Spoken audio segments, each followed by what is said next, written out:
नमस्कार, मैं हूं दीपक चौरसिया। बिहार के छपरा में मंगल के दिन महाअमंगल हुआ। एक सरकारी स्कूल में दोपहर का भोजन खाने के बाद 48 बच्चे बीमार हो गए क्योंकि भोजन जहरीला था। पहले भी मिड डे मील के मेन्यू में कीड़े और कीटनाशक का कहर बच्चों पर टूटता रहा है, लेकिन इस बार मिड डे मील 22 बच्चों का काल बन गया। एक परिवार की तो पूरी पीढ़ी ही पनपने से पहले खत्म हो गई। मारे गए बच्चों में से 9 उसी परिवार के हैं जिन घरों से चिराग बुझ गए। वहां का मातम शायद अब कभी खत्म नहीं होगा। बिहार में इस घटना पर राजनीति भी गर्मा गई है, लेकिन लोगों के गम और गुस्से के बीच एक बड़ा सवाल पूरे देश में सुलग रहा है कि आखिर राज्य सरकारों की मशीनरी के भरोसे चल रही केंद्र सरकार की मिड डे मील योजना में जहर क्यों घुला। मिड डे मील को भ्रष्टाचार का दीमक खा रहा है या फिर बच्चों के भोजन में लापरवाही के कीड़े बजबजा रहे हैं। दिल दहला देने वाली जो घटना आज बिहार में घटी है वो देश के किसी भी सूबे, किसी भी शहर में फिर दोहराई जा सकती है, क्योंकि मिड डे मील का हाल पूरे देश में छपरा के स्कूल जैसा ही है। इसीलिए आज बड़ी बहस इसी सवाल पर कि आखिर कौन है मासूम बच्चों की मौत का कसूरवार।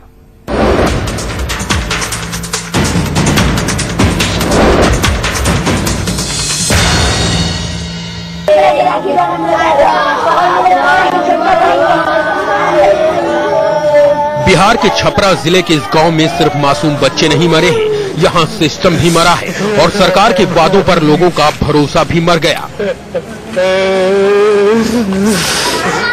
लोगों ने सरकार के वादे पर भरोसा करके अपने बच्चों को स्कूल भेजा था कि बच्चे को भरपेट खाना भी मिलेगा और पढ़ लिख कर वो अपना भविष्य भी संवार लेंगे, लेकिन स्कूल में भोजन के नाम पर मिली जहरीली खिचड़ी और लोगों को जिंदगी भर का मातम।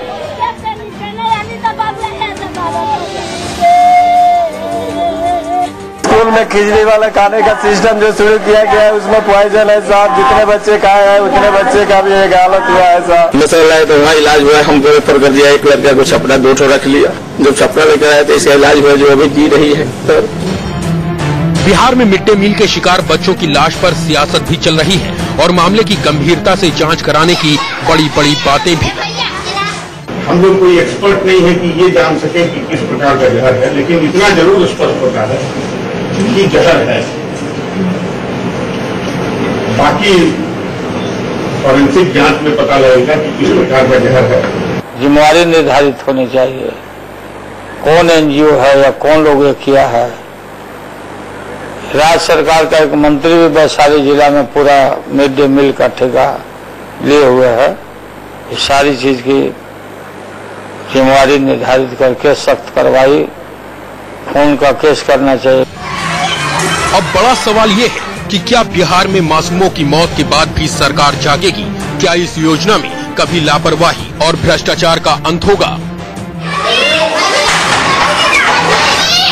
बिहार की घटना के बाद जब इंडिया न्यूज ने स्कूलों में पकाए और परोसे जा रहे भोजन का हाल देखा तो हैरानी हुई कि आखिर स्कूलों में मासूम पुष्टाहार के नाम पर क्या खा रहे हैं। राजस्थान के अजमेर में मिड डे मील के आटे में कीड़े रेंग रहे थे। नंदी फाउंडेशन नाम के जिस एनजीओ को मिड डे मील का ठेका मिला है उसकी रसोई में आटे के बीच सांप रेंग रहा था। इस बारे में पूछने पर जवाब क्या मिला वो भी सुन लीजिए। इस पे तो पूरा ध्यान दे रहे हैं हम सब। तो फिर कहाँ से चूहे आ रहे? सर वो कहीं प्रॉब्लम है, इस पे तो पूरा ध्यान दे रहे हैं हम सब। तो फिर कहाँ से चूहे आ रहे? सर वो कहीं प्रॉब्लम है। यहाँ बच्चों को अधपकी रोटियां और दाल के नाम पर पीले रंग का कुछ घोल जैसा परोसा गया था। कई सालों से हम भी ये नंदी फाउंडेशन को मैंने कई बार इन्फॉर्म किया, कई बार मैंने शिकायतें दर्ज की कि इस तरह से जो खाना आता है बच्चों का वो बिल्कुल खाने लायक नहीं होता है। हरियाणा में करनाल का हाल देख लीजिए। चावल और गेहूं में कीड़े बजबजा रहे हैं। भोजन पकाने वाली महिलाएं भी मानती हैं कि लाख कोशिश करके भी वो बच्चों के लिए साफ सुथरा खाना नहीं बना सकती। चावल में बहुत कीड़े आते हैं जी, 3-3 बार झरना मारते हैं जी, फिर भी साफ नहीं होते। टीचर हमारे पे गुस्सा करते हैं जी। बच्चे खाने से खाते हैं तब भी गुस्सा करते हैं, हम नहीं खाते। कुछ बच्चे फेंक ही देते हैं और सरकार से यही है जी हमारे को गेहूँ चावल साफ दिया जाए। ये कुछ वानगी भर है। यूपी, एमपी, राजस्थान, हरियाणा, झारखंड, बिहार, जम्मू, कहीं भी ऐसा नहीं दिखा कि स्कूल में मिड डे मील परोसने वालों को बच्चों की सेहत और जान की कोई फिक्र है। खाना बनाते समय ना तो साफ सफाई का कोई इंतजाम और ना ही कोई ये देखने वाला कि खाना बनाने में इस्तेमाल होने वाला अनाज और पानी की क्वालिटी क्या है।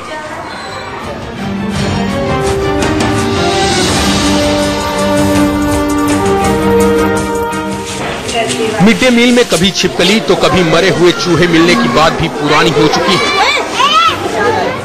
जहरीला भोजन खाकर हाल के दिनों में कितने बच्चे अस्पताल पहुंचे और कितने इस दुनिया से चल बसे, इसकी भी थोड़ी बानगी जान लीजिए। 12 सितंबर 2008 को झारखंड के नरेंगा में एक सरकारी स्कूल में मिड डे मील खाने से 60 बच्चे बीमार पड़े। तो वहीं 24 अगस्त 2009 को मध्य प्रदेश के सिवनी में एक सरकारी स्कूल में मिड डे मील के तहत पोहा खाने से 5 छात्र बीमार हो गए। जांच में पोहा में छिपकली मिलने की पुष्टि हुई। 25 नवंबर 2009 में दिल्ली के त्रिलोकपुरी में शारदा जैन राजकीय सर्वोदय बालिका विद्यालय में मिड डे मील खाने से 120 छात्राएं बीमार हुई। वहीं 22 जनवरी 2011 को महाराष्ट्र के नासिक में नगर निगम के एक स्कूल में जहरीला भोजन खाने से 61 बच्चे बीमार पड़े। लेकिन इससे ना तो सिस्टम सुधरा और ना ही सरकार की सेहत पर कोई फर्क पड़ा। सरकार ने सभी स्कूलों में मिड डे मील का पूरा मेनू टांग रखा है, लेकिन उस मेनू के नाम पर बच्चों को क्या परोसा जा रहा है, इसका पता लगाने की फुर्सत किसी को नहीं होती। सरकार मिड डे मील के नाम पर बजट आवंटित करके मान लेती है कि सब दुरुस्त है। ये योजना केंद्र सरकार ने अगस्त 1995 में शुरू की थी। तब बच्चों को पका पकाया भोजन देने की बजाय महीने में 3 किलो चावल दिया जाता था। बाद में सुप्रीम कोर्ट ने बच्चों को पौष्टिक खाना देने का निर्देश दिया, जिसे 2004 से लागू किया गया। इस योजना के लिए पैसों की भी कोई कमी नहीं दिखती। 2007 के बजट में मिड डे मील के लिए 7,324 करोड़ रुपए का प्रावधान किया गया था, जिसे 2013-14 में बढ़ाकर 13,215 करोड़ रुपए कर दिया गया। सरकार का दावा है कि मिड डे मील का फायदा देश के 12 लाख सरकारी स्कूलों में पढ़ने वाले करीब 11 करोड़ बच्चों को मिल रहा है। लेकिन बच्चों को मिड डे मील के नाम पर बीमारी और मौत मिल रही है, जिसे रोकने के लिए सरकार के पास ना तो नीति है और ना ही नियत। Bureau report, India news. तो बड़ा सवाल कि आखिर इन बच्चों का कसूरवार कौन है? सरकार ने योजना बना दी, योजना को राज्य को भेज दिया, राज्य को कहा इसको इम्प्लीमेंट किया जाए, लेकिन उसके बावजूद भी इस तरह की लापरवाही होती रही, या फिर जिसे कहा जाए कि एक क्रिमिनल भूल, जिसे कहा जाए कि ये एक क्रिमिनल भूल है तो गलत नहीं होगा, ये होता रहा तो बच्चों को अच्छा खाना कैसे मुहैया होगा। शुरुआत हम बिहार पर करेंगे, राष्ट्रीय परिप्रेक्ष्य पर भी बात करेंगे। हमारे साथ इस वक्त जुड़े हुए हैं बीजेपी के राष्ट्रीय सचिव रामेश्वर चौरसिया, राजीव रंजन जी जो कि प्रवक्ता हैं जनता दल यूनाइटेड के, प्रेम शुक्ला जी एडिटर हैं दोपहर सामना के, शांताराम नाइक जी जो कि कांग्रेस के राष्ट्रीय प्रवक्ता हैं। सबसे पहले राजीव रंजन जी, पीके शाही जी ने कहा कि एक राजनीतिक दल का कार्यकर्ता है जिसकी दुकान से जहरीला तेल गया था। साफ साफ बोलिए, कौन से राजनीतिक दल का कार्यकर्ता है? किस पर उंगली उठा रहे हैं आप इतने गमगीन माहौल में? देखिए, ये सरकार की तत्परता थी। हमने जो डिविजनल कमिश्नर और डीआईजी को एक इंक्वायरी के लिए कहा, उसको असिस्ट करने के लिए एफएसएल की टीम वहां गई, और जो शुरुआती तौर पर प्रिलिमिनरी जो इन्फॉर्मेशन हैं वो ये बताते हैं कि स्कूल में मिड डे मील की प्रभारी मीना कुमारी राय, उनके पति अर्जुन राय की दुकान से वहां सामग्री आती थी मिड डे मील के लिए, और अर्जुन राय के भाई ध्रुव राय का संबंध एक राजनीतिक दल से है। कौन सा राजनीतिक दल? बोलिए साफ साफ। हाँ, निश्चित तौर पर राष्ट्रीय जनता दल की बात पीके शाही जी ने कही है, तो उससे अलग हट करके कोई नई बात नहीं हम कहेंगे। हमारा ये कहना है कि जो स्थितियां बिहार में आज हुई हैं, आज बिहार के लिए दुख की घड़ी है। हमारे बच्चे काल कवलित हुए हैं और कहीं न कहीं असमय मौत की गोद में सो गए हैं। आज उनके परिजनों को, बच्चों को बेहतर सुविधा कैसे मिले, चिकित्सा कैसे मिले, ये एक बड़ा सवाल था। लेकिन लाठी डंडे लेकर के जिस तरह से बिहार के दो राजनीतिक दलों ने, जो नया ताजा एक रिश्ता बन रहा है उनके बीच, इन लोगों ने बंद का आयोजन करके वहां की जनता को सांसद में डालने का काम किया। बड़े पैमाने पर वहां हिंसा हुई है और आज जो परिस्थितियां पैदा हुई हैं, मुझे लगता है कि ऐसे क्षण में आप प्रोटेस्ट बाद में कर सकते थे। अभी बच्चों की चिकित्सा ज्यादा महत्वपूर्ण थी और उसमें आपको सहयोगी की भूमिका में होना चाहिए था। हर सवाल राजनीति के लिए उपयुक्त नहीं होता है। हमारा चौरसिया जी, बच्चों की मौत पर राजनीति कर रहे हैं। ये बड़ा ही दुख का विषय है। दीपक जी, ये भी अब उन्हीं को तय करने दीजिए, अब तय करने लो कि कब किसको बोलना है, किस राजनीतिक दल को कब क्या करना है। क्योंकि मुझे लग रहा है कि जनता दल यू को ज्यादा प्रिंसिपल का ठेका वही ले लिए, पूरे राजनीति का देश में ठेका वो ले लिए हैं, बाकी सभी खराब हैं। तो इस विषय को छोड़ दीजिए। आपने अभी दिखाया पीके साही जी का इंटरव्यू, इतना लाइव इंटरव्यू में मैंने देखा। दीपक जी, मैं ये बता रहा हूं, घटना घटी ये छोड़ दीजिए, मशरक की दूरी 30 किलोमीटर है, आपने भी अपने टीवी पर दिखाया। पीके साही शुरू में ही बोले कि जहर दिया गया है। अभी की बात छोड़ दीजिए, शुरू में उनका बयान था कि जहर का शक है। तो अगर जहर का शक था तो उन बच्चों को तत्परता से इतनी बड़ी घटना में पीएमसीएच भेजना चाहिए था। सरकार के पास हेलीकॉप्टर है, एयर स्ट्रिप है, एम्बुलेंस से भी आने में 1.5-2 घंटे लगते। पीके साही जी इस पर एक शब्द नहीं बोल करके वो पूरे राजनीतिक कलर देने की बात की है, और हमको आप कह रहे राजनीतिक कर रहे हैं। इतनी बड़ी घटना के बाद क्या सरकार की लोग पूजा करेंगे? लाठी डंडे की आक्रोशित भीड़ होगी कि नहीं? भीड़ तो आक्रोशित थी, नाम राजनीतिक दल का आप दे दीजिए। मैं दूसरी चीज बोलता चाहता हूं, पीके साही जी का कहना है एक शिक्षिका जिम्मेवार हो गई, मीना कुमारी पॉलिटिकल पार्टी से संबंध हो गए। आप किस पॉलिटिकल पार्टी के हैं साहब? अभी तो मंत्री है तो किसी पॉलिटिकल पार्टी के हैं, आप जिम्मेवार नहीं है। मिसेज कुमारी जिम्मेवार है तो मिस्टर कुमार पटना में बैठे जिम्मेवार नहीं। मैं सवाल पूछना चाहता हूं, आप अपनी जिम्मेवारी से भाग रहे हैं? इतनी बड़ी घटना, इतनी दुखद घटना को इस तरह से राजनीतिक कलर आप दे रहे हैं और दूसरे को आप पाठ पढ़ा रहे हैं। एक मंत्री इस तरह का गैर जिम्मेदाराना बयान जो दिया है, पहले तो उस मंत्री को बर्खास्त कर देना चाहिए था, माननीय मुख्यमंत्री को। इस तरह बिना जांच का क्या जांच कराएंगे साहब? उन्होंने तो रिजल्ट दे दिया। तब ये जांच होनी चाहिए अब कि किस पॉलिटिकल पार्टी के लोगों ने, किस मंत्री ने ठेका ले रखा है मिड डे मील का। 1 minute Deepak ji, mid day meal का ठेका किन किन लोगों ने ले रखा है, पहले इसकी जांच होनी चाहिए। किस पॉलिटिकल पार्टी के लोग, किन की बीबियां, किन के बच्चे स्कूल में टीचर है, तब से इसकी जांच होनी चाहिए। ये कौन सी हल्की भाषा का प्रयोग मंत्री जी कर रहे हैं, मुझे समझ में नहीं आई। बिहार की जनता ये सब देख रही है। अरे आपके बस का है नहीं। आप एक जगह घटना नहीं घटी, मधुबनी में कौन सी साजिश हो गई, गया में कौन सी साजिश हो गई, पहले हुई थी। आपके गोदाम खाली पड़े हैं, पेपर पर अनाज खरीदे जा रहे हैं, रोज पेपर में निकल रहा है, रोज पेपर में निकल रहा है। राजपुर से 3 करोड़ का गेहूं गायब होगा, सड़ा गला आप सप्लाई कर रहे हैं और दोस्त किसको देख रहे हैं? ठीक है, मैं मान लिया। तो डीएम क्या कर रहे थे? आपने जिस एजुकेशन को रखा है, जिस अफसर को, वो क्या कर रहा था? उसकी कोई जिम्मेवारी नहीं है। उस शिक्षिका की जिम्मेवारी डाल रहे हैं, राजनीतिक दल से संबंध बता रहे हैं। ये कौन सी हल्की राजनीति आप कर रहे हैं? चलिए ठीक है, जवाब देता हूँ। राजीव रंजन जी, अगर अर्जुन राय और मीना राय जिम्मेदार है तो अभी तक गिरफ्तार क्यों नहीं? रामेश्वर जी, आप पर फिर आऊंगा। मीना राय के खिलाफ ये तो प्राथमिकी दर्ज हुई है और वो फरार हो चुके हैं। रामेश्वर जी बोल लेने दीजिए राजीव रंजन जी को। दीपक जी उनको पहले कहिए, वो चुप रहे हैं, मैंने बोल दिया, बात कर पाऊंगा। सवाल ये है, मीना राय जी के खिलाफ प्राथमिकी दर्ज हुई है, वो उनके पति और उनके पति के एक कजन, ये सब वहां से फरार हैं। और जहां तक जो पोस्टमार्टम रिपोर्ट आए हैं कुछ बच्चों के, उसमें ऑर्गेनिक फास्फोरस पाया गया है। विसरा भेजा जा रहा है पटना में एफएसएल को, और एफएसएल के जरिए उस पर एक अंतिम राय बनेगी। पटना मेडिकल कॉलेज अस्पताल के चिकित्सकों ने यह कहा है कि एट्रोपिन का इंजेक्शन कुछ पेशेंट्स ने उसको रिस्पॉन्ड किया, इसका मतलब ये समझा जाता है कि वो एंटी पॉइजन ड्रग है, और उसके इस्तेमाल पर अगर पेशेंट में हरकत है तो इसका मतलब पॉइजनिंग का मामला बनता है। अब जहां तक व्यवस्था का सवाल है, 1 महीने पहले तक सत्ता में हिस्सेदार रहे पार्टी के राष्ट्रीय नेता हैं चौरसिया जी। मैं एक बात जरूर कहना चाहूंगा, 1 महीने पहले तक ये मॉडल देश और दुनिया के लिए मिसाल थी, आज उनके लिए इसका कोई मतलब नहीं है। लेकिन दूसरा बड़ा सवाल है कि अगर उत्तराखंड में आप वहां राहत पुनर्वास के लिए जो आपने मानदंड इस्तेमाल किया, क्या वही जिन राज्यों में आपकी सरकारें थी, जब आपके यहाँ आतंकवादी हमले होते हैं तो आप चाहते हैं कि देश स्वस्थ विपक्ष और एक स्वस्थ मानसिकता के साथ आपके साथ खड़ा दिखे? जब वही मामला माओवादी हिंसा में कांग्रेस के नेताओं की जब मौत होती है तो आपकी अपेक्षाएं वो होती है। जब बेंगलुरु में आतंकवादी घटनाएं होती हैं, आप देश से उम्मीद करते हैं कि राजनीति नहीं होनी चाहिए।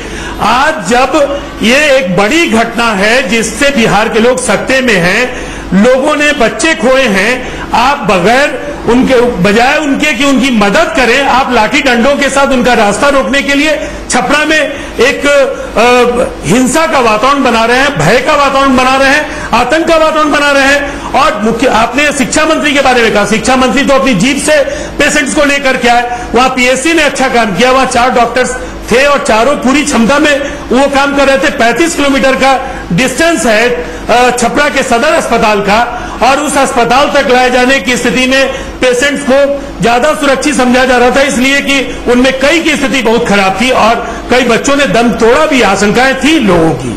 और वहां जीवन रक्षक उपकरणों से उनको लैस करने के बाद जब ये लगा कि अब इनको पटना लाया जा सकता है, तो कुछ जो बच्चे आज ईश्वर की कृपा से हम उम्मीद करते हैं कि वो बच जाएंगे, ये निश्चित तौर पर प्रशासनिक तत्परता के जरिए ये हो पाया। प्रभुनाथ सिंह जी से सुन लेते हैं, वो मिस्त्रिक से ही आए हैं। राजीव रंजन जी, प्रभुनाथ सिंह जी आरजेडी के सांसद मेरे साथ जुड़ गए हैं। प्रभुनाथ सिंह जी, पहला आरोप जिन लोगों के खिलाफ प्राथमिकी दर्ज है, मीना राय एक शिक्षिका, अर्जुन राय उनके पति, ये आरजेडी के कार्यकर्ता हैं, इनके दुकान से तेल गया है, वही उसी में जहर मिला हुआ था, जिसके चलते ये पूरी दुर्घटना हुई है, पूरा हादसा हुआ है, इसके लिए आरजेडी जिम्मेदार है। आपकी क्या प्रतिक्रिया है? देखिए, आरजेडी का कौन कर्ज करता है, इसका सूची जदयू के ही कार्यालय में इस समय रह रहा है, ये बात हम आज जाने हैं। अब वो जाति में यादव जाति में पैदा लिए हैं और यादव जाति बिहार में लालू यादव के साथ है, इसलिए वो आरजेडी के कर्ज करता है। लेकिन नीरज जी इस बात को क्यों भूल रहे हैं कि सारे यादव अगर उनके साथ होते तो विजेंद्र यादव उनके कैबिनेट की शोभा नहीं बढ़ाते। इसलिए जात को लेकर और किसी पार्टी से मत जोड़िए। देखिए, सरकार का यह जो बयान आ रहा है, हमको लगता है कि सरकार संवेदनहीनता का परिचय दे रही है और जिम्मेवारी से भाग रही है और दलगत आरोप प्रत्यारोप लगाकर और इस मामले को टालना मटोलना चाहती है। देखिए, सवाल इस बात का नहीं कि कौन किस दल का है, चाहे किसी दल का हो, दोषी दोषी है। किसी आरजेडी ने तो नहीं कहा कि कोई आरजेडी का कर्ज करता ही हो, अगर गलती किया हो तो उसको आप छोड़ दीजिए। यहाँ आरजेडी का सिर्फ एक कहना है कि जो घटना घटी है वह राज्य में बराबर घटना घट रही है, लेकिन इतनी बड़ी घटना देश की पहली घटना है और इस घटना में जिम्मेवार कौन है, क्योंकि केंद्र प्रायोजित योजना है, बिहार सरकार उसका मॉनिटरिंग करती है, संचालन करती है, मुख्यमंत्री की अगुवाई में सारी योजनाओं का देखरेख होता है। शिक्षा मंत्री पीके शाही जी हैं, शिक्षा विभाग से जुड़ा हुआ मामला है, उसका मॉनिटरिंग करते हैं। जिले में कलेक्टर की पदस्थापना मुख्यमंत्री करते हैं, इसलिए कि वो उसके चेयरमैन होते हैं जिले के इस योजना के, और वो मॉनिटरिंग करते हैं, समय समय पर निर्देश देते हैं। और इसके बाद ये घटना घटी तो ये कि दूसरे लोगों पर जो दोषारोपण ये कर रहे हैं, क्यों नहीं मानते हैं कि इसके लिए सीधा शिक्षा मंत्री, मुख्यमंत्री और छपरा के कलेक्टर दोषी हैं और तीनों पर एफआईआर करके इन तीनों को गिरफ्तार करना चाहिए? ये क्या टाल मटोल की बात है? देखिए, इस मामले में जो पहले ये लोग बयान दे रहे हैं, इसका मतलब कि सरकार की नीयत साफ हो चुकी। इसलिए हम तो कहेंगे कि केंद्रीय एजेंसी सीबीआई से इस घटना की जांच कराई जाए और जो दोषी हो, किसी दल के दोषी हो, कोई व्यक्ति दोषी हो, कोई सांसद दोषी हो, एमपी विधायक दोषी हो, उन पर कठोर से कठोर कार्रवाई होनी चाहिए। और इसके साथ ही सरकार यह जो 2 लाख रुपया किसी के मौत का कीमत आ चुकी है कि इसलिए कि कोई नौनिहाल जो कल भारत का राजेंद्र प्रसाद बन सकता था, पंडित जवाहरलाल नेहरू बन सकता था, उन लोगों का कीमत 2 लाख रुपया। तो हम ये पूछना चाहते हैं कि जेडीयू अपने नेताओं के पुत्र का कितना कीमत आती है? मौत का कीमत छोड़ दे, उनके जितना कीमत बताए उनका पुत्र का हम दे रहे हैं। हम अपने यहाँ उसको बेटे की तरह ही उसको रखेंगे। जरा बेटा से दूरी बनाकर तो देखें। अगर उनको मदद करना है उस गरीब परिवार को, एक एक परिवार के 9 व्यक्ति मरे हुए हैं, तो एक मृतक परिवार को 10 लाख और जो लोग मौत से जूझ रहे हैं उन लोगों को 2-2 लाख रुपया। और साथ ही जो लोग मरे हुए हैं उनके परिवार में अगर कोई सरकारी नौकरी करने वाला है तो उनको नौकरी दें सरकारी। और साथ ही बिहार को जनता को ये भरोसा दें कि भविष्य में बिहार में इस तरह की कोई घटना नहीं घटेगी और दोषियों पर कठोर कार्रवाई करें। हमने कहा है फिर आज छपरा में कि 19 तारीख तक हम इंतजार करेंगे। अगर मुख्यमंत्री इस पर कुछ पहल नहीं करता है तो बिहार छपरा जिले में महाधरना का आयोजन करेंगे। फिर सरकार नहीं सुनेगी, अगला कार्यक्रम निर्धारित करेंगे। ये छपरा जैसे जो चिनकारी निकलेगी वो चिनकारी राज्य सरकार को शांत नहीं रहने देगी। इसलिए हम कहते हैं कि राज्य सरकार चेते और जो मृतक परिवार है उसके साथ इंसाफ करे और उसको भरपूर सहायता राशि दे ताकि उन लोगों का जीवन चल सके। प्रभुनाथ सिंह जी, आपने कई वैलिड पॉइंट्स उठाए हैं, लेकिन मैं उससे पहले चलूंगा प्रेम शुक्ला जी से जाने से पहले कांग्रेस के राष्ट्रीय प्रवक्ता शांताराम नाइक जी के पास। शांताराम नाइक जी, केंद्र ने इतनी बड़ी योजना शुरू की, सुप्रीम कोर्ट के निर्देश पर पका पकाया पौष्टिक भोजन ये शब्द जोड़ा गया था, लेकिन आप भी जानते हैं मिड डे मील का हाल क्या है। क्यों नहीं इसकी सेंट्रल मॉनिटरिंग की एक पूरी की पूरी व्यवस्था होती है हाईएस्ट लेवल पर, ताकि ऐसे हादसों की जिम्मेदारी तय किया जा सके। बहुत जगह तो बच्चे खाना खाने से इनकार कर देते हैं। हमने देखा किस तरह से चूहे, छिपकली, सांप, जहरीला पदार्थ कई जगहों पर, कई राज्यों में खाने में देखने को मिले। तो केंद्र अगर करोड़ों अरबों रुपए खर्च कर रही है इस योजना पर और ये दावा किया जाता है कि करोड़ों बच्चों से इसको लाभ हो रहा है, तो इसकी मॉनिटरिंग ढंग से क्यों नहीं? देखिए, ये मूलतः बड़ी अच्छी कल्पना है। स्वतंत्र के पहले भी इस कल्पना ने जन्म लिया था। उसके बाद स्वर्गीय कामराज जी ने एक बार एक बच्चे को पूछा, आप स्कूल क्यों नहीं जाते? तो बच्चे ने जवाब दिया, क्या आप मुझे भोजन दिलाएंगे? भोजन वहां नहीं मिलता है, मुझे काम करना पड़ता है, इसलिए मैं स्कूल नहीं जाता हूं। उस वक्त कामराज जी को एक कल्पना आई कि बच्चों को भोजन स्कूलों में थोड़ा थोड़ा मिलना चाहिए।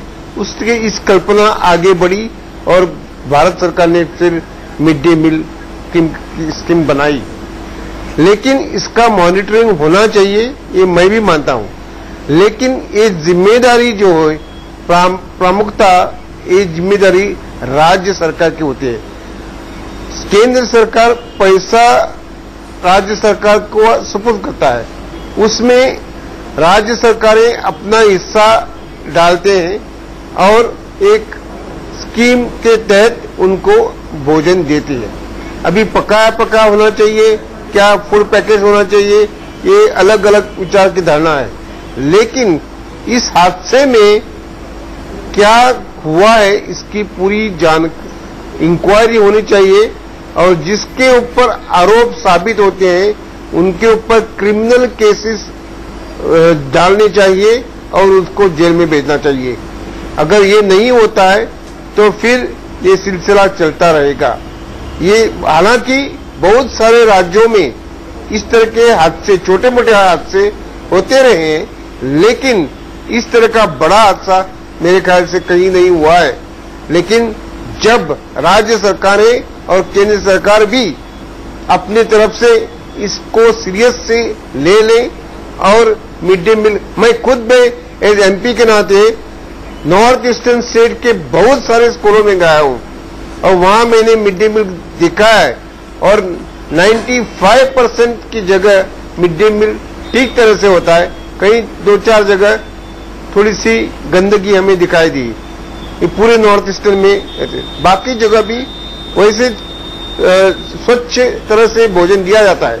ये जो हादसे हैं, यहाँ छुटपुट हादसे होते हैं, इसके ऊपर कुछ तो कुछ उपाय करने चाहिए। कुछ उपाय करने चाहिए, कुछ उपाय करने चाहिए। नहीं साहब, मैं आपके पास फिर आऊंगा, मैं आपके पास फिर आऊंगा, सेकेंड राउंड में फिर आऊंगा।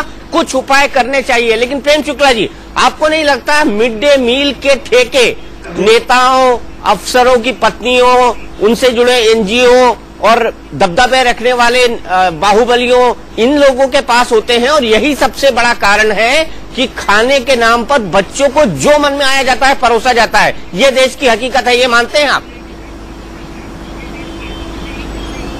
निश्चित तौर पर मिड डे मील को जो है वो ठेकेदारों, राजनेताओं और अफसरों का चारागाह बना दिया गया है और इसी का परिणाम है कि आप घटिया किस्म का भोजन जो है वो पहुंच रहा है और जहर खिला दिया जा रहा है बच्चों को और उस पर कोई नियंत्रण नहीं है। और ऐसे राज्य में यह हो रहा है, अभी बिहार का जो उदाहरण है, मुजफ्फरपुर को मिड डे मील के मामले में ISO 9001 का सर्टिफिकेट मिला हुआ है।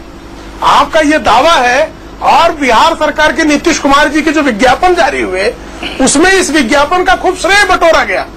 और जो लोग कल तक कह रहे थे कि गुजरात की तुलना में बिहार बहुत आगे गया है, वो कृपया जान लें गुजरात में बच्चों को मिड डे मील के साथ जो है आयरन की टैबलेट भी दी जाती है कि एनीमिया ना हो और उनके पेट में कीड़े नहीं पड़े, इसके लिए क्रिम के भी टैबलेट दिए जा रहे हैं। और बिहार में आप जहर खिला दे रहे हैं।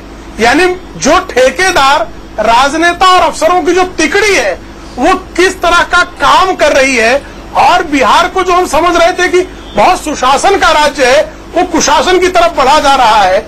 और ये स्थिति अकेले बिहार में नहीं है, ये मिड डे मील जिन राज्यों में है, तमिलनाडु और गुजरात का उदाहरण छोड़ दें तो बाकी राज्यों में मिड डे मील को बड़े पैमाने पर लोगों ने उसको चारागाह बना दिया है ठेकेदारों का। और जब ठेकेदारों से आप पैसे, जब बीच के दिनों में उत्तर प्रदेश के मिड डे मील स्कीम का जो अनाज गया था वो दिल्ली की बाजार में वापस आ रहा था, और जिस एनजीओ को दिया गया था वो एनजीओ दिल्ली के बाजार में बेच रही थी। और आप उत्तर प्रदेश में इलाहाबाद हाई कोर्ट में एक पिटीशन आई फूड बिल पर, और वहां पर जो है जितना अनाज वहां के जिलों में पैदा नहीं हुआ उससे अधिक अनाज उस जिलों की बाजारों में बिक गया, और पता लगा कि वो अनाज जो है स्मगल होकर बांग्लादेश चला गया। और जिस व्यक्ति को सीबीआई की जांच सौंपी गई, पिटिशनर ने ये सुप्रीम कोर्ट में आरोप लगाया है कि वो जो जांच अधिकारी है उसने बांग्लादेश में सैकड़ों एकड़ जमीन खरीद ली। यानी कितने बड़े पैमाने पर भ्रष्टाचार चल रहा है। पोंटी चड्ढा नाम का जो बड़ा शराब कारोबारी था, वो मिड डे मील की स्कीम में किस तरह के पैसे बनाए, ये इलाहाबाद हाईकोर्ट का विश्वनाथ चतुर्वेदी बनाम राज्य सरकार का मुकदमा पढ़ लेंगे तो बहुत स्पष्ट दिखाई देता है कि मिड डे मील जो है वो पैसे हजम करने का और राजनीतिक दलों को उससे जो है पूंजी देने का, चंदा देने वाले ठेकेदारों का एक ऐसा वर्ग खड़ा हो गया है जो गरीब बच्चों के भोजन को भी छीन कर पचा जा रहा है। ये बहुत भयंकर परिस्थिति है। भ्रष्टाचार के हम बहुत निचले पायदान पर चले गए हैं। भ्रष्टाचार के निचले पायदान पर है बिहार। राजीव रंजन जी, एक ईमानदार मुख्यमंत्री लेकिन भ्रष्ट व्यवस्था। ये उस राष्ट्रीय जनतांत्रिक गठबंधन के घटक दल के नेता का बयान है जिसके साथ वो पिछले 17 वर्षों तक साथ रहे हैं और सत्ता में भी पिछले 8 वर्षों तक साथ रहे हैं, और इस सरकार के मॉडल के कसीदे वो पूरी दुनिया में काटते रहे हैं। आज हमारा ये कहना है, मिड डे मील में राष्ट्रीय स्तर पर अगर आप देखेंगे तो निश्चित तौर पर समस्याएं हर राज्य में है। हमारे यहाँ ये बड़ी घटना है, इस बात से हम कतई इनकार नहीं कर सकते हैं। लेकिन अगर आपने सुप्रीम कोर्ट के फैसले का जिक्र किया है तो निश्चित तौर पर हर्ष मांदर की याचिका पर सर्वोच्च न्यायालय ने यही कहा था कि हॉट एंड कुक्ड मील और न्यूट्रिशियस मील बच्चों को मिले। ये विकेंद्रीकृत व्यवस्था जिसमें कोई बेस कैंटीन नहीं और स्कूलों के जरिए इसका क्रियान्वयन आज ये बहस का विषय नहीं है, लेकिन ये एक बड़ा सवाल है जिसमें देश में मिड डे मील पर एक बार इसके प्रारूप पर, इसके स्वरूप पर विचार होना चाहिए। जहां तक बिहार का सवाल है, उन्होंने एक कोशिश की है, देश में जो कुछ भी अच्छा है वो गुजरात में है और जो कुछ बुरा है वो बिहार में है। आज जो ये विपदा की घड़ी है, बिहार के बच्चे आज काल कबलित हुए हैं और ऐसे समय में भी इन्हें गुजरात की स्तुति के सिवाय कुछ नहीं दिखता है। पूरा देश गुजरात का उपनिवेश बनाने में अगर ये लगे हैं तो बच्चों के कुपोषण, जो स्त्री भ्रूण हत्या और जो वहां इस तरह के जो मातृ शिशु दर और मातृ मृत्यु दर और शिशु मृत्यु दर के आंकड़े राष्ट्रीय औसत से बेहतर नहीं है गुजरात के। मैं ये भी आपको कहना चाहता हूं। मिड डे मील पर चर्चा हो रही है, इस पर हम फिर बहस करेंगे। राजीव रंजन जी, पूरा वक्त दूंगा मैं आपको, पूरा वक्त। चिराग पासवान हमारे साथ जुड़े हुए हैं। चिराग पासवान हमारे साथ जुड़े हुए हैं। चिराग तो मिड डे मील से जुड़ा हुआ है। चिराग जो सब, रामेश्वर जी मैं आपके पास आ रहा हूँ, क्योंकि चलिए रामेश्वर जी के पास चलता हूं, बड़ी देर से इंतजार कर रहे हैं। रामेश्वर जी, आपने कहा था कि अधिकारियों, नेताओं और मंत्री के रिश्तेदारों को ठेके दिए जा रहे हैं। क्या जनता दल यूनाइटेड के नेताओं के रिश्तेदारों को मिड डे मील के ठेके दिए गए हैं और क्या बीजेपी वालों को भी दिए गए हैं? दीपक जी देखिए, दीपक जी, मुझे शेर तो नहीं आता है, लेकिन एक सीरियस मामला है। मैं एक चीज आपको कहूंगा, आपको भी कहूंगा, पैनलिस्ट लोगों को भी कहूंगा। कहते न कि तू इधर उधर की न बात कर, ये बता कि कारवां कैसे लूटा, ते मुझे राहजनों से गिला नहीं, तेरी राहबरी का सवाल है। आज स्थिति ये है दीपक जी, इनको ये बताना चाहिए था कि ये जो घटना हुई इसकी हम जांच कराएंगे। एक सरकार को आगे बढ़ के कहना चाहिए था कि आगे से इसकी व्यवस्था करेंगे कि कहां कहां कमियां हैं, इसको दूर करेंगे। जो सरकार ये मानने को तैयार नहीं कि सरकार ने कोई गलती की है, सरकार की कमियां है, उस टीचर को संट कर देंगे, क्या लिपापोती होगा, ये तो सरकार ने मनसा जता दिया। तो यहां बात करने का मुझे कोई सेंस नहीं लगता इसका है। इनको बात जब मिड डे मील के पूरे दुनिया घुमा देंगे। ये नहीं एक्सेप्ट करेंगे कि घटना हुई है तो इसको सुधारेंगे कैसे, इसको बताएंगे कैसे। एक आपको उदाहरण मैं बता देता हूं, मुख्यमंत्री जी तो खुद ही मॉनिटरिंग कर रहे हैं, हर जिले में जा रहे हैं, अच्छी बात है। तो ये घटना की जिम्मेवारी तो स्वयं मुख्यमंत्री को लेनी चाहिए, खुद मॉनिटरिंग करते हैं। वहां विधायक और सांसद किसी कमियों को उजागर करेगा तो एक एडमिनिस्ट्रेटर की तरह, डिक्टेटर की तरह डांट भी पिलाते हैं। ये घटना दरभंगा की हुई, हमारे यहां भी हुई थी, मैं आपको बताऊं। इनके भी विधायक हैं, इनके भी मंत्री हैं, ये ईमानदारी से बता दे कि क्या वो शिकायत नहीं करते हैं।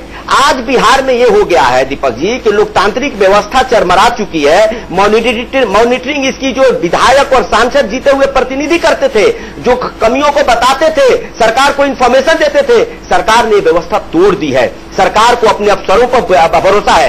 मैं यही कह रहा हूं, अगर सरकार को अफसरों पर भरोसा है तो सरकार ने अफसरों को क्यों नहीं सस्पेंड किया, सरकार ने मंत्री को क्यों नहीं किया, मुख्यमंत्री जिम्मेवारी लेने के लिए क्यों नहीं सामने आए। मैं ये सवाल पूछना चाहता हूं। ये सवाल मैं पूछूंगा, लेकिन आपने मेरे सवाल का जवाब नहीं दिया है। आपने मेरे सवाल का जवाब नहीं दिया है। आपने कहा कि कितने मंत्री, कितने अफसर, कितने नेता, तो क्या बीजेपी और जेडीयू के नेताओं को भी मिड डे मील के ठेके मिले हुए हैं, उनके परिवार वालों के एनजीओ को? हाँ दीपक जी, हाँ, इसका जवाब दे रहा हूं, एक यही जवाब दे रहा हूं। अब मुख्यमंत्री जब शिक्षा मंत्री कह देते हैं कि हमारे इस नेता से इसके संबंध है, इसको दिया, मैं ये कहना चाहता हूं इसकी पूरी जांच होनी चाहिए कि क्या नेताओं के किस नेताओं को ठेके मिले हैं कि नहीं मिले हैं, किस अफसर को मिले हैं कि नहीं मिले हैं, और किसी ऐसे व्यक्ति को मिला है जो घोटाला कर रहा है तो किसके प्रभाव से मिला है। सरकार को ये जांच करानी चाहिए थी। सरकार से हम ये मांग कर रहे हैं, आप इसको राजनीति में मत बांटिए कि कोई भी नेता हो, क्या कोई किसी पार्टी का कार्यकर्ता हो, पार्टी ने नहीं बोला उस कार्यकर्ता को कि गलत काम करो। अगर किसी ने गलत किया तो उसकी सजा देनी चाहिए, जांच करानी चाहिए। जांच के पहले जज बन जाते हैं, कंक्लूजन पर चले जाते हैं। 30 सेकंड के लिए राजीव रंजन जी, सरकार को ये आगे बढ़ के कहना चाहिए।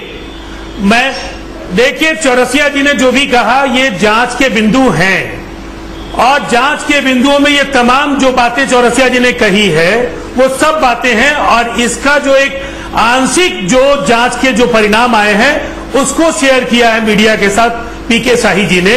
बाकी चीजें आएंगी। सरकार में आपके 11 मंत्री थे, राज्य में उप मुख्यमंत्री आपके थे, कल तक की सरकार की स्तुति करते करते थक गए थे वो। आज स्वीकार्यता फिर से हासिल करने के लिए हर दिन एक आरोप। देखिए, मैं मानता हूं, मैं आपको रोक रहा हूं, आपको अच्छा नहीं लगेगा, मैं रोक रहा हूं, आपको रोक रहा हूं 1 मिनट। आप ये बताइए कि आप इस घटना में क्या कर रहे हैं। आप इधर उधर की बात छोड़ दीजिए, मैं नहीं सुने।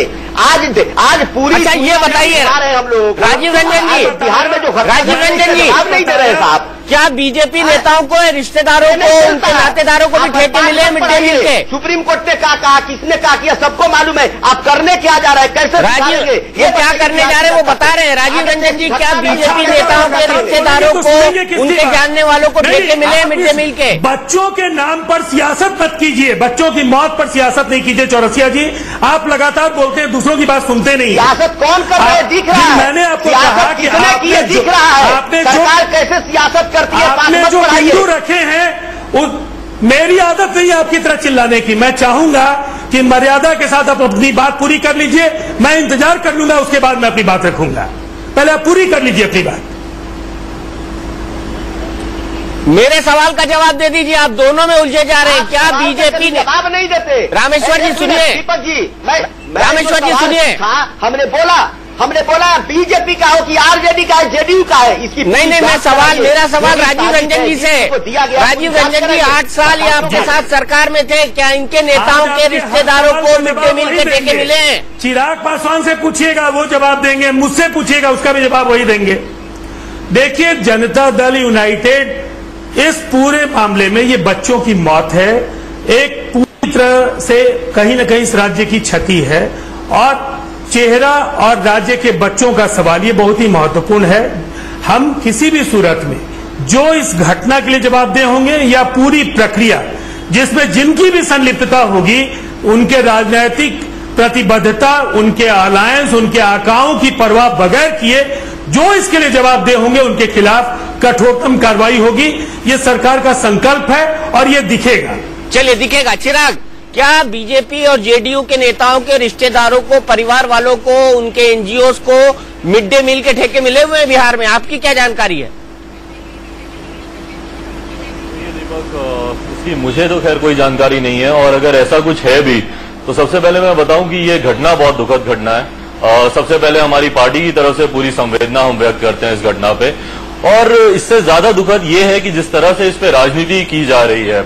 आपकी घटना एक तरफ हुई, उसके बाद जिस तरह से आपने इस पूरी घटना के बचाव करने में आपने पूरी अपनी ताकत लगा दी, एक बार भी कभी राज्य सरकार सामने नहीं आई और उन्होंने ये कहा हो कि हाँ हम इसकी जिम्मेदारी लेते हैं, या ठीक है हमसे गलती हुई है हम इसको सुधारने की कोशिश करेंगे, या एक बार भी उन्होंने इस तरह का आश्वासन नहीं दिया कि हम कोशिश करेंगे कि आगे से कभी इस तरह की गलती ना हो। आज पिछले एक दिन से वो सिर्फ और सिर्फ इसी चीज पे लगी हुई है कि इसमें राजनीतिक साजिश है, इसमें कोई षड्यंत्र है, और वो सिर्फ और सिर्फ अपना बचाव कर रही है। अगर आप कल भी देखें जब इस तरह का कुछ हुआ, उसके बाद से एक बार भी ना मुख्यमंत्री सामने आए, ना इनकी तरफ से कोई इस तरह की कार्रवाई की गई जिससे कि इस तरह का आश्वासन मिले कि हाँ शायद भविष्य में इस तरह की घटनाएं नहीं होंगी। देखिए यहाँ पे बच्चों की मौत।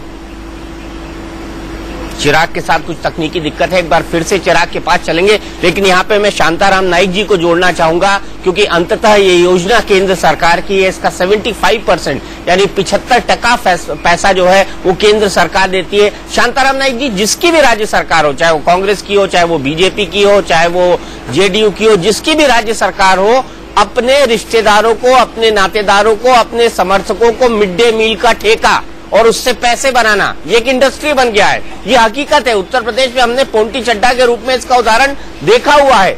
इस ट्रेंड को कैसे रोकेगी केंद्र सरकार? तो इसमें ट्रांसपेरेंसी होनी चाहिए। देखिए अभी टेंडरों में बहुत सारी चीजें होती है, लेकिन मिड डे मील के बारे में सरकारों ने एक एग्जाम्पल देके इनमें पूरी ट्रांसपेरेंसी ला के टेंडर देनी चाहिए। अपने कार्यकर्ता हो या रिश्तेदार हो, कोई भी हो, टेंडर ट्रांसपेरेंसी होना चाहिए। दूसरी चीज है, तुरंत इस सिलसिले में एफआईआर लॉन्च होने चाहिए। मुझे मालूम नहीं आज तक एक ही एफआईआर लॉन्च हुआ है कि नहीं। दूसरी चीज है फॉरेंसिक टेस्ट, जो हम 15 दिन लगते हैं, 30 दिन लगते हैं, इस ऐसे हादसे में फॉरेंसिक टेस्ट जो होता है वो 2-3 दिन में उपलब्ध होनी चाहिए, ताकि जनता को पता चले कौन सा पॉइजन, कौन सी खामियां रह गई है, कौन सा तेल, कौन सा पदार्थ इस्तेमाल किया है जिसकी वजह से उसमें पॉइजन निर्माण हो गया। वो तेल कहां से आया ये भी पता करना चाहिए। ये बता रहे ना आरजेडी के एक नेता की दुकान से आया। कौन सी बता रहे, सरकार के मंत्री बता रहे हैं सर, वो भी पता चलना चाहिए हमको। कौन सी फैक्ट्री से आया वो भी पता करना चाहिए। मैं कुछ नहीं कहता हूँ, ये इन्वेस्टिगेशन की बात है। वो तेल कौन सी कंपनी का है, कहाँ से आया, वो भी पता करना चाहिए। बिल्कुल बिल्कुल, सोर्स बड़ा आसानी से पता किया जा सकता है, इसमें कोई रॉकेट साइंस नहीं है। रामेश्वर चौरसिया जी, उसके बाद मैं प्रभुनाथ सिंह जी के पास जाऊंगा। नाइक जी, हाँ नाइक जी ने जो बोला, दीपक जी, हाँ नाइक जी ने जो बोला, देखिए वही बात है कि योजना तो अच्छी है, योजना चल भी रही है। ये सरकार की, प्रशासन की जिम्मेवारी होती है कि समय समय पर इसकी जांच हो, इसके लिए पूरी व्यवस्था बनाई गई है। अगर 1-2 आदमी इन्वॉल्व हो तो उसको पकड़ा जाए। एक घटना कोई आज नहीं हुई है, धीरे धीरे घटना हुई, एक बड़ी घटनाएं हो गई। पहले भी ये घटनाएं हुई है, जैसे आज मधुबनी में हुआ, एक गया में हो गया। तो सरकार अगर जिम्मेवारी ले, सरकार माने तब कोई हम गलती करते, वही बात मैं बोल रहा हूँ, इसकी समय समय पर जांच होनी चाहिए। आखिर पूरी व्यवस्था बनी है तो करते क्या है? पहले था कि एक कमेटी बना देते, विधायकों को भी जांच करते थे। मैंने पहले ही बताया, पूरा लोकतांत्रिक व्यवस्था यहाँ तोड़ दी गई है। और प्रशासन पर लोकतांत्रिक व्यवस्था तोड़ दी गई थी तो रामेश्वर जी क्यों रहे 17 साल इनके साथ? क्यों रहे 17 साल? पहले खड़े हो जाते हैं आप। दीपक, जब लोकतांत्रिक व्यवस्था टूट गई थी, आपको 1 महीने बाद ही रिलाइज हो गया, तो क्यों इनके गले में गले डाल के बैठे थे आप? मैं उसी पर आ रहा हूँ, मैं उसी पर आ रहा हूँ। अगर इनको अधिकारियों पर भरोसा तो चल रहा है तो इन अधिकारियों को तो जिम्मेवारी ठहराना चाहिए था। आप कह रहे हो एक शिक्षिका है, पहले ही आपने बयान दे दिया साहब, एक मंत्री जिम्मेवार मंत्रियों के बयान दे दिया, आपने तो जिम्मेवारी ली भी नहीं। छोड़ दीजिए जांच कब होगा, मुख्यमंत्री तो निकले नहीं बयान देने के लिए। प्रवक्ताओं से बोलो मुख्यमंत्री को जिम्मेवारी लेनी चाहिए इतनी बड़ी घटना पे। हाँ गलत हुआ है, आगे से ऐसी गलती नहीं होगी, हम सब जगह ठीक करेंगे। ये डंके की चोट पर बिहार की जनता को विश्वास दिलाना चाहिए था। हम तो ये बात आपसे कह रहे हैं। यही बात चिराग ने उठाई थी। प्रभुनाथ सिंह जी के पास चलता हूं, जनता से कहिए, जनता को भरोसा दिलाइए। प्रभुनाथ सिंह जी, क्या ये हकीकत है कि बिहार राज्य के अंदर जो मिड डे मील के ठेके हैं वो बीजेपी और जेडीयू के नेताओं के रिश्तेदारों को बटे हुए हैं? देखिए, इस पर बोलने के पहले हम एक बात आपसे जानना चाहेंगे कि आप किस चीज पर डिबेट कराना चाहते हैं, व्यवस्था पर, ठेकेदारी पर या नेताओं के रिश्तेदारी पर? सर, सब जुड़े हुए हैं। अगर जो सब जुड़े हुए मुद्दे हैं। नहीं, हमारी पहले बात सुन लीजिए। यहाँ तो थेथराई हो रहा है, एक दूसरे का आरोप। यहाँ गुजरात और बिहार की तुलना चल रही है। हम गुजरात और बिहार की तुलना में नहीं जाना चाहते। जो गुजरात और बिहार की तुलना कर रहे हैं, 7.5 से 8 वर्षों तक उसी सरकार में रहे। आज उनको कैसे बिहार गलत दिख रहा है? कल तक कैसे उनको अच्छा दिख रहा था? यदि बिहार गलत था तो कल भी था, बिहार गलत है तो आज भी है। कल तक वो अच्छा बोलते थे, आज गलत बोल रहे हैं। इसलिए देखिए, इन सब विवादों में हम पड़ना नहीं चाहते हैं। जहां तक ठेकेदारी का सवाल है, हम जानते हैं कि नेताओं के रिश्तेदारों को मिला है, लेकिन अगर नेताओं के रिश्तेदार इस व्यवसाय में है तो हम इसको गुनाह नहीं मानते हैं। गुनाह हम इस बात को मानेंगे कि अगर उनको गलत तरीके से दिया गया और जो मसरक की घटना घटी है उससे भी कुछ भिन्न है। वहां कोई एनजीओ काम नहीं कर रहा है। वहां पर जो ठेका दिया गया है, सिर्फ इतना का ठेका है कि सरकारी गोडाउन से चावल निकालकर ठेकेदार उस स्कूल तक पहुंचा देगा और उसके भाड़ा का ठेका हुआ है। वहां बनाने के लिए प्रधानाध्यापिका के माध्यम से वहां पर कर्मचारी महीना पर वहां पर बहाल किए गए हैं। वहां बच्चों को खाने के लिए चावल सरकारी गोडाउन से जाता है और 250 रुपया एक बच्चों पर मिलता है वहां तेल और सब्जी एन खरीदने के लिए। तो यहाँ से जो अन्य तरह की घटनाएं बता रहे हैं लोग, वहां की घटना और जो घटना घटी है मसरक के गनामन में, ये दोनों घटनाएं अलग अलग है। यहाँ सरकार को, अभी नीरज जी पार्टी के प्रवक्ता की हैसियत से बोल रहे हैं, हमें पार्टी की प्रवक्ता की बात नहीं, हम सरकार की बात सुनना चाहते हैं। अगर सरकार के प्रवक्ता की हैसियत से वो बोलना चाहते हैं तो हम उनसे एक सवाल जानना चाहेंगे कि वो जांच की बात कर रहे हैं और जांच के पहले उन्होंने प्रधानाध्यापिका पर FIR करवा दिया और वो शिक्षा मंत्री के बयान के बाद घटना कल की है, आज FIR हुआ है। ये कैसा जांच होगा? अगर उनको जांच करना है तो क्या इतनी बड़ी घटना का जांच, बड़ी घटना का जांच CBI करती है, जहां संदेह होता है, जहां किसी तरह के साजिश की संभावना होती है, तो क्या इस घटना में जहां साजिश की बू आ रही हो, जहां किसी दल से जुड़ा हुआ बात सामने आ रहा हो, क्या बिहार की सरकार इस घटना का जांच CBI से कराना चाहेगी? इसका उत्तर दें, स्थिति स्पष्ट हो जाएगा। अगर सरकार के प्रवक्ता हो तो, अब पार्टी के अगर प्रवक्ता है तो दलील देते रहे। पार्टी के प्रवक्ता से हमको किसी से बात नहीं करना है, इसलिए कि हम मंच पर जाएंगे तो पार्टी के पक्ष और विपक्ष में भाषण देते रहेंगे। अभी तो हम बात कर रहे हैं इस क्षेत्र के MP के हैसियत से, और जहां घटना घटी है वो मेरा गृह प्रखंड है, वहां के लोगों से मेरा भावनात्मक रिश्ता है और भावनात्मक रिश्ते के आधार पर मेरे नजर में मेरे परिवार के बच्चे मरे हुए हैं। और यहाँ बात जो राजनीतिक चल रही, छिछलापन में हम पढ़ना नहीं चाहते हैं। और व्यवस्था पर चर्चा करने के लिए हम सांसद बन चुके हैं। जब दिल्ली में आएंगे तो लोकसभा में हम बात कर लेंगे। इसलिए इस घटना पर बताइए कि सरकार की तरफ से क्या लोग करने जा रहे हैं, सरकारी प्रतिनिधि इस पर उत्तर दें। हम जरा ये सुनना चाहते हैं और आपके टीवी के माध्यम से देश भी यही सुनना चाहता होगा। राजीव रंजन जी, बड़ा मौके का सवाल है और बड़ा सीधा सवाल है आपसे। देखिए, सरकार की एजेंसी सक्षम है इस पूरे मसले की जांच करने के लिए, और जहां तक प्राथमिकी का सवाल है तो प्राथमिकी सरकार ने नहीं दर्ज की है, बच्चों के परिजनों ने प्राथमिकी दर्ज कराई है। प्रिंसिपल के खिलाफ बच्चों के परिजनों ने प्राथमिकी दर्ज कराई है। और जब भी कोई घटना होती है तो पहला सवाल होता है कि आपने क्या किया, घटना के लिए जवाबदेह लोगों के बारे में 24 घंटे में किसी को पता नहीं चला। इस तरह के तमाम सवाल आते हैं। आज असुविधाजनक स्थितियां अगर पैदा हो रही हैं लोगों के लिए कि इसके तार कहां से जुड़े हैं, तो इस पर मैं कुछ नहीं कह सकता, लेकिन इतनी बात तय है, जांच सही दिशा में होगी। जांच के नतीजे बिल्कुल स्पष्ट तौर पर जो जवाबदेह होंगे उनके गिरेबान तक सरकार अपना हाथ पहुंचाएगी, एजेंसी जो उनको बख्शेगी नहीं। और जहां तक मिड डे मील के ठेकों का सवाल है या जो सवाल है, इन सवालों पर भी गंभीरता पूर्वक ऐसे सवालों पर विचार लोग करते हैं। प्रभुनाथ सिंह जी ने एक बात कहा, चावल आता है लेकिन 250 रुपए जो प्रति बच्चे जो दिए जाते हैं सब्जी और तेल के लिए, ये पूरा मामला तेल से जुड़ा हुआ है और उसी की खरीदारी की आशंका व्यक्त की गई है उस दुकान से जो उस मिड डे मील की प्रभारी के पति की दुकान दुर्भाग्य या सौभाग्य से वो ग्रोसरी शॉप है। इसलिए ये बिल्कुल इस दिशा में मैं इतना ही कहना चाहूंगा कि पीके शाही जी ने जो कुछ कहा है राज्य सरकार के मानव संसाधन मंत्री की क्षमता में, उन्होंने सरकार का पक्ष रखा है। आगे जांच में जो चीजें स्पष्ट होंगी उसके अनुरूप कार्रवाई होगी। चिराग, क्या इस अभी तक की इस जांच से आप संतुष्ट हैं? दीपक जी, जी, ये तो काफी समय से जांच पे जांच बिठाते जा रहे हैं और इससे ये काफी समय से बस इनकी सिर्फ जांच चलती जा रही है। ना इनका फॉरवेजगंज की जांच की ना इनकी कोई रिपोर्ट आई, ना अभी बाघा का कुछ हुआ, ना कोसी का कुछ हुआ। तो इनकी जांच पे तो हमें वैसे ही विश्वास नहीं है। इनकी सिर्फ जांच बैठा दी जाती है जिसका हल कभी नहीं आता है। मैं बस इतना कहना चाहता हूं कि ये लोग कुछ इस तरह का आश्वासन दे, पहले तो जिम्मेदारी लें कि इनसे गलती हुई है और उसके बाद ये आश्वासन दे कि भविष्य में इस तरह की जिम्मेदारी नहीं होगी। और दीपक जी, मैं आपके माध्यम से बताना चाहूंगा कि अगर इन लोगों ने गाइडलाइंस अगर फॉलो की होती, जो इनकी कंसल्टेटिव मीटिंग की जो रिपोर्ट हमारे सामने है, अगर उसकी गाइडलाइंस को फॉलो किया जाता, जिसमें कहा गया था क्लियरली कि अगर खाना बच्चों को देने से पहले शिक्षक अध्यापक उस खाने को चखेगा, उसके बाद बच्चों को दिया जाएगा। इन्होंने तो इस गाइडलाइन को भी फॉलो नहीं किया। अगर किसी टीचर ने खाना खाया होता तो शायद एक टीचर बीमार पड़ता या किसी एक टीचर की जान जाती, बट कम से कम इतने मासूमों की जान तो नहीं जाती। इसी कंसल्टेटिव मीटिंग की मीटिंग में हमारे पार्टी के राष्ट्रीय अध्यक्ष माननीय रामविलास पासवान जी ने भी यह सुझाव दिया था कि अगर खाने बनाने के उसमें कार्यक्रम में अगर माताओं को शामिल किया जाए, पेरेंट्स को शामिल किया जाए, जिसमें माताएं खुद बच्चों के लिए उसमें वहां पे खाना बनाएं, तो कम से कम उसमें इस तरह की लापरवाही तो नहीं बरती जाएगी। पर इस तरह के ना किसी सुझाव को माना गया और ना ही इन्होंने इस तरह की कोई गाइडलाइंस को फॉलो किया। तो बस मैं यही जानना चाहता हूं इनसे कि इनका भविष्य के लिए क्या प्लान है।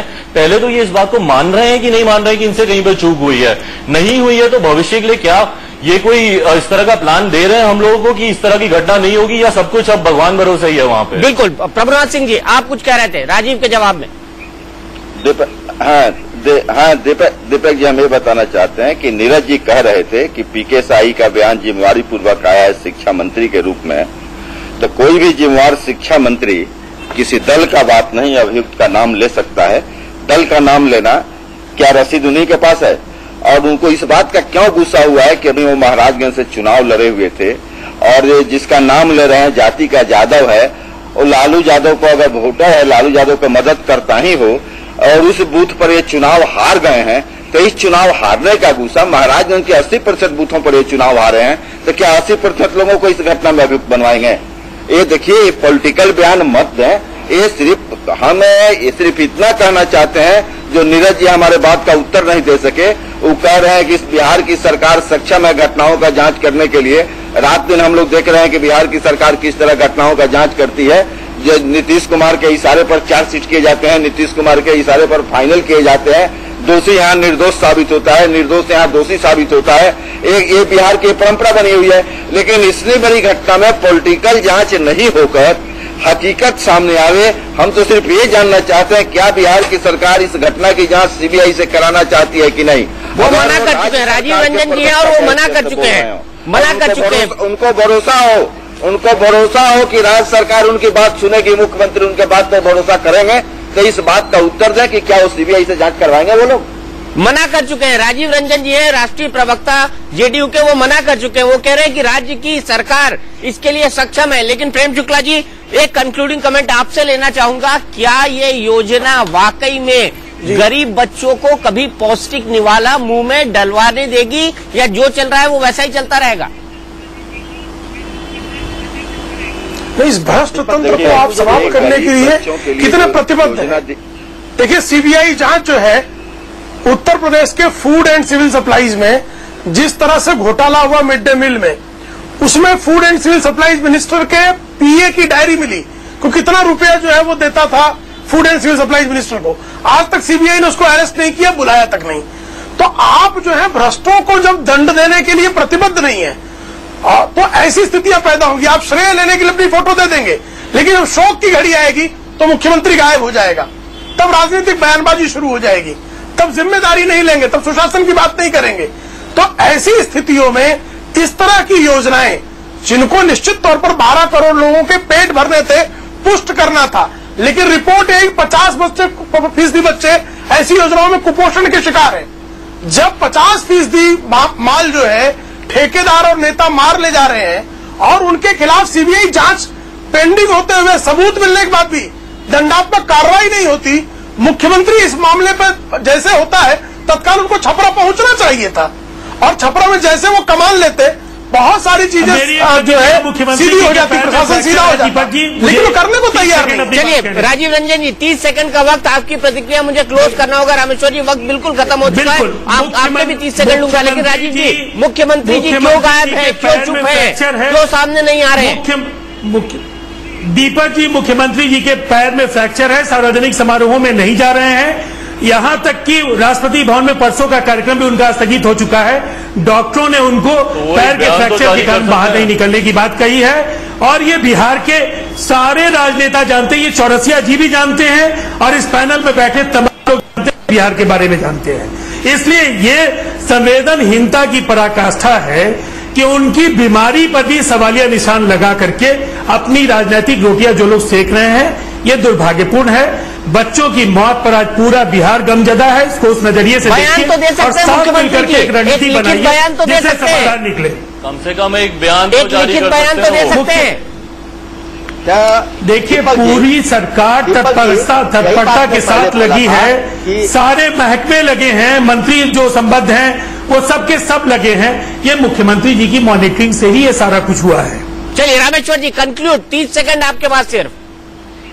हाँ दीपक जी, ये मान रहे हैं कि ये अब शासन करने का रुतबा भी खोते जा रहे हैं। इनको किसी का डर नहीं है, वो मिलावट कर रहा है, उसको डर हो तब तो वो मिलावट नहीं करे। सरकार का डर होना चाहिए, रुतबा होना चाहिए। कुछ लोगों ने बड़े ऐसे सुझाव दिए, माताएं बनाती तो ठीक होता, सबसे पहले जिम्मेवारी फिक्स करनी चाहिए। ये सच्चाई है, जब वीआईपी सुरक्षा में लगे लोगों को खाना दिया जाता है तो उसके पहले जो सुरक्षा में लगा ऑफिसर उसको खाता है। इसीलिए चिराग की बात से मैं सहमत हूं, पहले उन शिक्षक को, बनाने वाले को खाना खिलाना चाहिए, जो सप्लाई करता है बीच बीच में उसको वो खाना खिलाना चाहिए। आखिर कोई व्यवस्था तो बनानी चाहिए, सरकार व्यवस्था बनानी चाहिए। शांताराम नाइक जी भी सुन रहे हैं, जरूर ये सुझाव रखेंगे, लेकिन मुद्दा बहुत बड़ा है, बच्चों की हेल्थ से जुड़ा हुआ है। इसीलिए हम जोर देकर इस बात को कहना चाहेंगे कि अगर व्यवस्था में कोई खामी है तो इसी तंत्र को इसको दुरुस्त करना है। लेकिन क्या भ्रष्ट तंत्र इसको दुरुस्त कर पाएगा? क्योंकि मिड डे मील पैसा बनाने की एक योजना बनकर रह गई है।